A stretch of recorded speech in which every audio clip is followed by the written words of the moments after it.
This morning we are at the Mount, one of our favourite places, meeting some friends.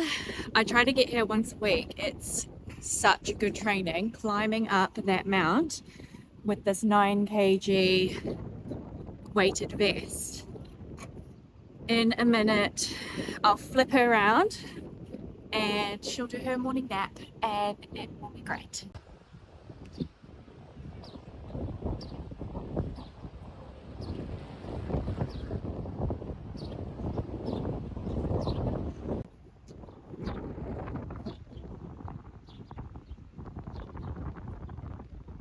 I have been craving this weather. It's not cold by any means. It's like 22. It is windy and there's no sun. Yay! Such good mountain climbing weather. I would just put her hat on. I was a little bit conscious about the wind. It's a little bit colder than normal. It's so beautiful though. Look at the sky. Climbing up there, it doesn't look that impressive, but it is like a damn good walk. I used to run up and down when I was training for my ultras, but alas, I don't even think I could run up once now. Even walking up is a mission, but it's because I'm usually carrying this big lump.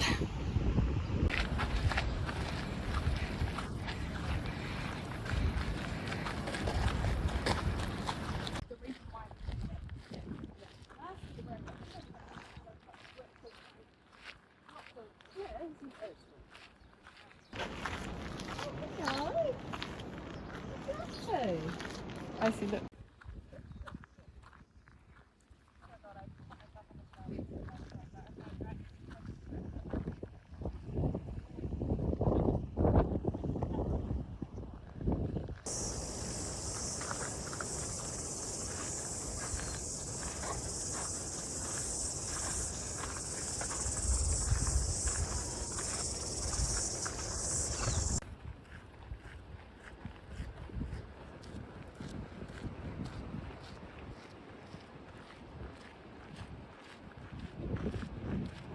That was a fun little mount trip. It is such a good leg session to climb up there with a 9 kg baby. A while ago, even before I was running postpartum, I made it a goal to try and get to the mount at least once a week, and you lose your confidence. So I was pretty scared to do it at the start, but then I kept at it. I was also not confident because Rosie was quite an unsettled, unhappy baby. So it made me very anxious being stuck on a trail, like without, I don't know, I just didn't like being in a public place, you know, like when your baby could have a meltdown. Yeah, that's what it was. I was just scared that she would have a complete and utter meltdown and I would be away from the car and like away from my comforts. But I've tried to stick at it and I tried to make it a social thing, like always catch up with friends, and then it's great because we get coffee and then my friends play with Rosie and I get a break. That feels good to do that. It is definitely good for the soul to get out in nature. So in this video, I wanted to talk about how I decide when to rest, because pre-baby, pre-pregnancy, I was training to run a 100k ultra and I was running every single day. I would wake up at 4 a.m, run double-digit mileage every single morning, and then in the weekends I was doing like 30k runs, like 4 to 5 hour sessions, which obviously is not possible when you have a baby. So one huge positive, I think, of postpartum is that you are forced to take rest days.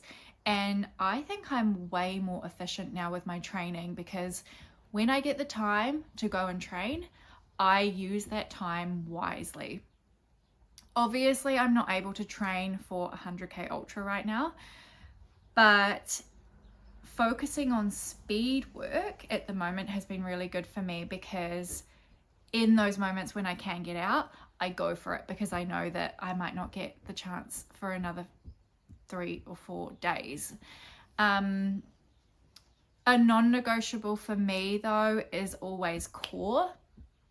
So even on my rest days, I do work on my core. And I think there is a really clear difference that I've learned between demotivation and fatigue, and I can feel the difference now. There is like this constant level of fatigue, obviously, with the sleep deprivation. Hi, Rosie. She's crawling over here. Yeah, there's like the constant fatigue. But even when I was demotivated, I knew that I didn't necessarily need rest. I know that I need rest at the moment when my body feels sore. So I feel on the verge of some kind of injury, you know, like lower back. Hi. Lower back vibes. This is the cuteness. Rosie. Hi. Hi, cheeky.